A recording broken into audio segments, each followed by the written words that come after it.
Well, welcome to the Middlesex Moments radio show. I'm Dr. Anna Wasesha, president of Middlesex Community College. And today my guest is Ted Lincoln, who teaches economics here at Middlesex and has been teaching for a long time. How long? About a decade here at Middlesex. Yeah, And several years before that at Central Connecticut State University, in Japan, in China, a couple of universities in Japan, one university in China. Which one in China? Dianzi Kujidashue, which is the University of Electronic Science and Technology of China, which is in Chengdu, which is just east of Tibet. Wow, yeah, very remote. We've shared this conversation before. I spent a semester at Jingjimao Dashui. Dashui is Chinese for university, and that was the International Business and Economics College. And they have the names of their colleges and universities do tend toward what you just said about the one in Chengdu, which is really their subject matter, you know. Mm-hmm. The Dashui that I was at had formerly been a television and movie production university, and then they changed it. Interesting. And where was that located? In Beijing. Oh, yeah, okay. yeah, Great. in the third circle or fourth circle or whatever. That Mm-hmm. it was out there by the Olympic Village and across the street from the China Daily, which is the English-speaking newspaper, and that was always it was fun to read because it gave me a perspective on how the view of the United States is incredibly different when you read it through a journal published in another country. Certainly true from the European side as well. So, yeah, and then in Japan, there are two daily newspapers that are in English. Mm-hmm. I've read those too. Yeah. Japan Times. Japan Times is one of them. That's one. And I don't remember the other one. Yomiuri Shimbun? And what does that translate into? Yomiuri newspaper. Yeah. Yeah. I'm not sure what the English is. Yeah.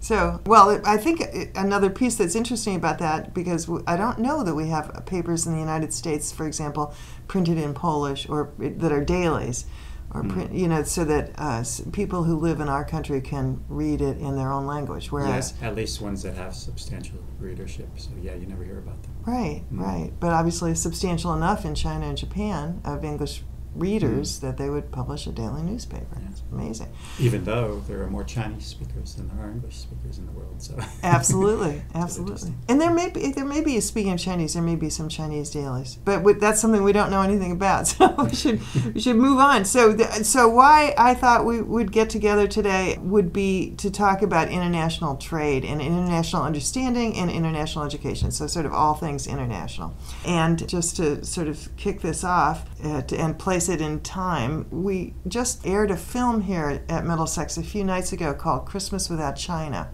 It was fascinating to watch it because there was a person who was the child of two immigrants from China. He himself had been born in China. His parents both became U.S. citizens.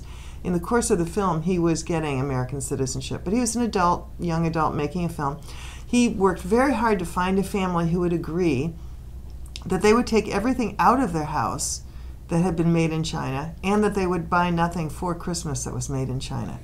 And it was very painful for them to do. And they had to deliver one of those giant storage boxes to their driveway, and then with their kids go through the whole house, and including turning over their couches and things like that to see if it had a Made in China label. And a huge amount of what they had been made in China. Yeah, I did see that. And did you see that? Yeah, and even components of some things, they bought some, here's something that's not made in China, and sure enough, some component of it was made in China, and it was out. Yeah, exactly. It was a corrupting influence at that point. It had to go. And Xbox is made in China, which was very painful to the father in the family who used it to relax.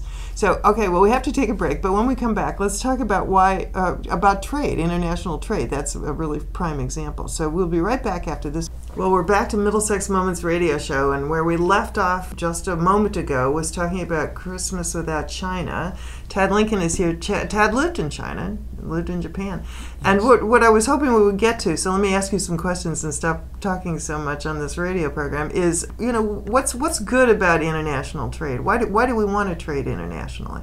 When you free up trade with other countries, you introduce additional competition. And we all gain from that competition. So as Americans, we grow up with competition in market. And I think we sort of intuitively understand that when you have more competition, yes, there are some short-term winners and losers in that game. And the winners in a business sense are the ones that can produce a better product at a better price with better customer service. So when you open up trade to a big country like China, there will be some companies that don't make it. But the ones that are left are the ones that deliver a better product at a lower price with better customer service. And we all gain from that, and all our paychecks go farther because we are able to buy products at lower prices. And over time, we all gain because prices tend to be lower, products tend to have higher quality, and we get better customer service, and everybody gains from that, and everybody's paychecks go farther. So we all gain from that trade, and if we were to stop that trade, like say what they might be doing with Brexit and the open trade they have with the EU, you'll see a ratcheting down in the size of Britain's economy, maybe 10, 15, 20%, depending on who you believe. And that means everybody's paychecks are going to go down by 10 to 15 to 20% in real terms. And that is a huge hit to individuals. So although you may work for a company that's getting hit by additional competition from an overseas company because of the competition from them, the better company wins in competition. And overall, everybody gets better products at better prices with better customer service. And you, as an individual, you may lose your job with the company that's competing with that Chinese company. But you'll get a better job over time, and you're going to have bigger paychecks because of the gains from trade. It's not a zero-sum game. Everybody gains as far as the overall wealth creation when countries trade with each other. And you also have to remember that when we trade openly, there are a lot of exporting companies, and they've got a much larger market to export to, and they're able to create jobs, relatively high-paying jobs, and export their goods to the various countries that we have trade agreements with, and they're able to grow their business and expand and create jobs. There are lots of gains from trade. There are some short-term losers, but everybody gains over time with open trade in the world. Well, there seems like there's been a lot of dislocation of workers that hasn't been addressed. That's part of the theme of the current election. Yeah. So what do you say to the people who lost their jobs in whatever sector, Sure. And don't see them coming back? Okay, let me answer that in two ways. First of all, along the lines of what I just said, there will be losers in this increasing competition that comes with globalization. So those companies that get this additional competition from overseas companies, sure, some of them will lose jobs. Everybody else, whatever products they make, are able to get better products at better prices with better customer service. Those individuals can be retrained to get better jobs, which would tend to be higher paying jobs than the ones that they had previously. Now, having said that, with the rise of China in particular, and nobody anticipated China rising so quickly, there has been an acceleration in that. And so the rate of dislocation, that is the introduction of additional competition within the American country coming from China, has been pretty rapid. And so the economy hasn't been able to adjust quickly enough to make sure those people get additional jobs. So that has been a problem. I would argue that, over time, we'll all gain from that, number one. Number two, our government can probably do a better job of making sure that people who lose those jobs get retraining. And there are countries like Germany in particular do a very good job of making sure people get retrained and placed in jobs that are more appropriate for the global economy. But overall, everybody gains from that trade, and everybody gets lower priced products. So we are better off with that trade. Can we take automobiles as an example? Because as you were saying that, I was thinking that when I first got my driver's license a couple of centuries ago, people still referred to cars like the Renault and the Volkswagen as foreign cars. Mm-hmm. And if you had to get it fixed, there was a foreign car service company. Yes. But we don't think about the Subaru I drive now as a, quote, foreign car, or the Honda or the Lexus, right? Sure. And so we've, over the course of 3 or 4 decades, we've come to imagine that those cars are just cars for sale in America, whereas back in the day, Detroit especially was very concerned about the competition from abroad. Right. So what do you say to the workers who used to produce 90% of the cars that people drove in the United States. And so now I have no idea. Do you have any idea how many cars are so-called foreign cars? It depends how you classify them. Yeah, I mean, there's the whole gamut from 10% foreign parts to 30, 40, 50, 60, 70. I mean, and there are some cars, some Chevys that are, 98% foreign, and they just put a American tag on them, and they're Chevys. And the Subaru is produced in Tennessee. And yeah, right, exactly. Right. So what happened? How did that happen to that industry, do you think? Well, when you have global supply chains, and a lot of companies, not just in the automobile industry, are able to get parts from all over the world, they're going to be looking for the better product at the better price. So some of those products, for example, some of the high-tech components in your Ford may come from Japan, even though much of that Ford is made here in America. So if you're a business person, you want to make the best product at the best price. Right. And that's what they do. I'm just wondering if that... And they can get their parts from anywhere in the world. Exactly. With open trade. And if they can't, they're not going to be able to get the better product at the better price. And so your end user will end up paying for a higher price for a lower quality product if they don't have access to that global supply chain. And then you got the longer term effect. Like that competition means we don't introduce the new technologies at the rate that competition would put pressure on us to do. And then so you have the longer term deterioration in the competitiveness and quality because you don't have that competitive pressure on you. So, and America has a lot of competitive pressure on them because they have one of the most open economies in the world. Over time, that drives American industry to be the most ingenious and the most competitive in the world. And sure, some lose from that competition, but overall, we gain tremendously from that competition. Everybody does.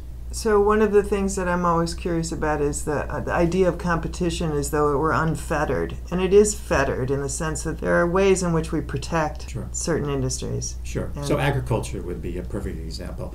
And the rest of the world complains about how much we protect our agricultural sector. But agriculture has tended to be mainly off the table in global trade negotiations over the years. And not just the U.S., but a lot of countries have forced it off the table. Japan in particular, and their rice industry for many years was just sacrosanct. They just wouldn't talk about it. Now I think they have, a 400% tariff on imported rice, and it can only be used for products made with rice, not just sold as rice that can be eaten at the table. So every country is somewhat concerned about their agricultural sector for what they deem national security reasons, and the U.S. says that as well. But yeah, we subsidize our agriculture industry big time, and the rest of the world doesn't like it because we put some of their agricultural sector out of business by selling our products, especially big agribusiness, wheat and corn.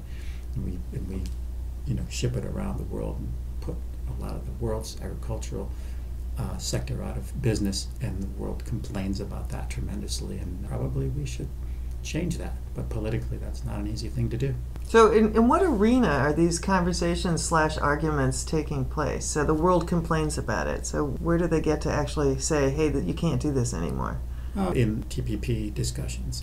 In the transatlantic, we initially started to work on a free trade area between the EU and the US. That's gotten scaled back to a new trade agreement, and now with Brexit and Donald Trump getting elected, I'm not sure what the status of that's going to be. But in those arenas, and in general, especially when one country throws up a barrier for whatever reason, because the WTO does allow short-term tariffs when a particular sector of the economy is being hit so hard and so fast with the amount of competition that it's throwing a lot of them out of business. So there are a lot of arenas and complaints. In general, the WTO requires that you try to solve trade disputes without using the WTO at first, and if you can't resolve it, then you have to turn to the WTO. So tires, for example, from China, several years ago, the Obama administration put fairly high tariffs on Chinese tires because they just suddenly, this wave of tires came into the country, and tires were really cheap for sure. But they put over half of the U.S. tire industry out of business, or at least, no, I shouldn't say that. They put over half of the U.S. tire employees out of jobs. Within a few years, it was incredible. And so there are issues about what the Chinese were doing to gain market share. If you can wipe out your competition, that's a problem, because we unfairly wipe out your competition, because then you can jack up your prices. Exactly. And take advantage of that, I'd say, monopoly or oligopolistic position in the world. And that's a problem. We should be on our toes if our competitors aren't following the rules.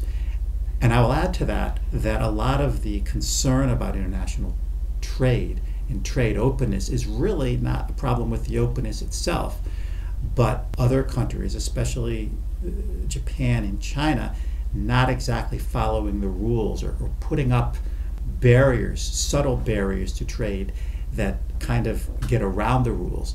And Donald Trump has a point there that we may want to be a little more adamant about enforcing the rules or agreements that those countries have signed up to.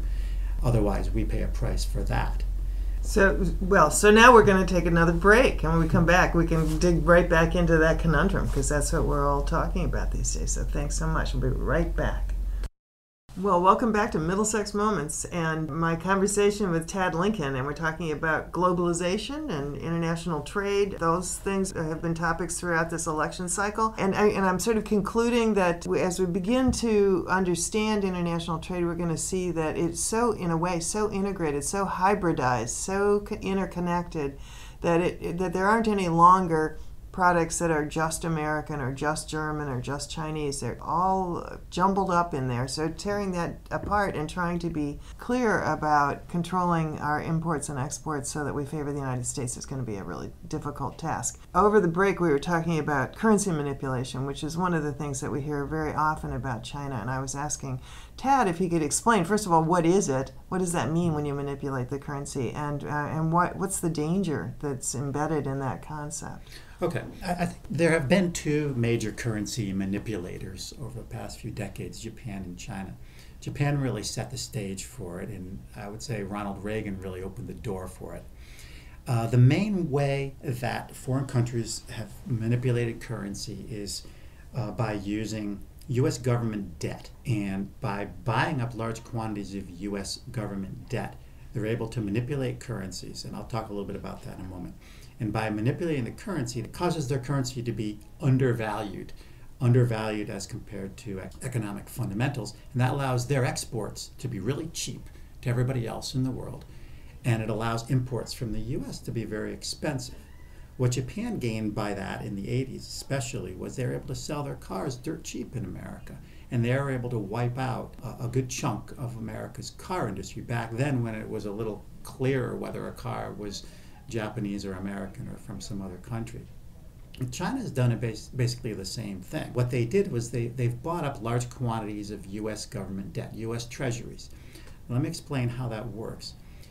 When the Chinese government buys a whole bunch of U.S. government debt, they can't buy them with Chinese yuan. They have to buy them with dollars. So what they do is they buy a whole bunch of dollars to buy that U.S. government debt. So if the Chinese are buying a whole bunch of U.S. dollars with a whole bunch of Chinese yuan, that means they're demanding a lot of U.S. dollars, and they're selling a lot of Chinese yuan. And by doing that, they're increasing the value of the dollar, and they're decreasing the value of the yuan. And if they continue to do that, they keep the value of the Chinese yuan very low. When the value of the Chinese yuan is very low, that means their exports become very cheap. That is, you can buy lots of Chinese yuan with the US dollar. That means you can buy lots of Chinese products with the US dollar. So it makes their products really cheap. So if you combine that with the fact that the Chinese labor costs were so low, Chinese products were so cheap for so many years that it wiped out a big chunk of US industry. And there was a lot written about the so-called Chinese price, because their products were so cheap that their sales price in the US market for some of these goods was 20 to 30% lower than the cost of making them in the U.S. And any U.S. consumer or business that was buying goods couldn't pass that up. So sure, the Chinese government has manipulated their currency, and the Japanese government did it before then. And generally, even today, the Japanese and the Chinese tend to do things to help their currency be relatively inexpensive to support their exports. when you're supporting their exports, that is, you're supporting the companies that make those exports, and you're supporting the jobs of the companies that make those exports. And in the country where you're selling those exports, like the U.S., you're putting some of those employees out of a job, and you're putting some of those companies out of business. And that's a big problem. And so the U.S. government, in my estimation, should do a little more to make sure that doesn't happen. Now, having said that, the biggest thing the U.S. government can do and could have done back in the 80s is to not rack up so much debt. There are a lot of reasons why the U.S. government should be more fiscally responsible. This is one of them. During the Reagan administration, we had the largest peacetime buildup of U.S. government debt in the history of the country. And by doing that, we opened the way with all of those government bonds floating around for a country like Japan to buy them all up and manipulate their currency. Now we've done that for the Chinese. So we've invited that. And if the U.S. government was more fiscally responsible, Japan and China wouldn't have this opportunity to manipulate their currency. Granted, there are other ways they can manipulate their currency, but that's the big one and something the U.S. government can do something about. These are, what they're buying are 10, 20, 30-year bonds, right? And so yes. It will take a long time to back ourselves out of this situation as well. Absolutely. And of course, the financial crisis didn't help, because even conservative economists who generally are hawks on government fiscal responsibility and government debt and deficits, many of them would agree that when you go into a financial crisis, if there is any time that the government should spend more money than they're taking in taxes, it's at that time, because people aren't buying stuff, and demand, we say aggregate demand in the U.S. economy is low. That's a time for the U.S. government to step in and buy stuff itself, or create jobs, or build bridges and highways and that sort of thing. And so they did that, and that made it even easier for a country like China to buy more government debt and manipulate their currencies. So is there a corollary kind of issue happening in China now, because their economy is somewhat weakening, right? So is some other country buying do they have debt that they actually market? China also has quite a bit of debt right now, too. They've got a lot of private sector debt, and that's really the big problem. And they've got some government debt, but the big problem is they put in place incentives to incentivize the private sector and the government sector, which is still quite large in China, to borrow a lot of money to support their economy and to some extent the world economy in general. So they have a lot of debt too, and there are many people who wonder what's going to happen with the Chinese economy over the next few years, because that debt could be a big problem for the Chinese economy. I don't personally share as much concern about the Chinese economy as a lot of economists do, actually, because their fundamentals are so relatively strong that I think if they put in place a few policies to deal with it, I think they should be able to grow their way out of it. If they don't, then maybe they can't grow their way out of it, but I think they could grow their way out of it. Well, this is really helpful to understand how you manipulate currency, because I thought it was just changing the exchange rate, but obviously there's a huge amount of underpinning to it, and obviously some real concern about who holds American debt, or who could call in that debt. I suppose that's the other piece of it. And that is conceivable that the notes could be called? Oh, right. There's always that possibility. It's highly unlikely. People used to worry about Japan. Back in the late 80s, when the Japanese economy was humming along, people used to say that the Japanese could sell off a large quantity of those and throw the American economy into a tailspin. Well, Japan was an ally of ours then, and is more of an ally of ours now with the rise of China. So it's highly unlikely that it's almost no chance that the Japanese government would do that. It's conceivable that the Chinese government could do a thing like that, and actually Chinese diplomats have hinted that they would be willing to dump large quantities of U.S. treasuries on the market to throw the U.S. economy into a tailspin if they don't get their way. And they have specifically hinted at that. But because they sell so much in our market, there's very little chance that they would actually pull it off. So maybe some years down the road, if all else equal, if they continue to buy a lot of U.S. treasuries, they might be willing to. It would be basically an economic Pearl Harbor for the Chinese to dump large quantities of those treasuries onto the world market and probably would throw the U.S. economy, if they chose to, into a Great Depression. No question about it. Any hour of any day of any year, right now, the Chinese government could throw the U.S. economy into a tailspin anytime they wanted with the amount of treasuries that they own, if they chose. Chances to do that are close to zero, but they could if they really wanted to. So, I mean, we need to finish up this program because sadly this half hour goes by so quickly. But as you say that, I'm thinking, we think about wars in terms of boots on the ground and autonomous weapons and nuclear weaponry and all the other stuff. But there's the trade wars and economic wars are just as powerful, just as important for us to think about. So I really want to thank you for this wonderful half hour of explanation of all these concepts that are so important for all of us to understand, because we're reading the newspapers and making choices at the polls. Well, thank you very much for having me, President Wasesha. You need something to be able to close this off with. So, all right, so Tad Lincoln, it's always just really a joy to sit with you and learn at your feet, as I know that our students do, about these really complicated topics. So thanks for spending this time with me. This is Anna Wasesha, President of Middlesex Community College, wishing you all a very good day.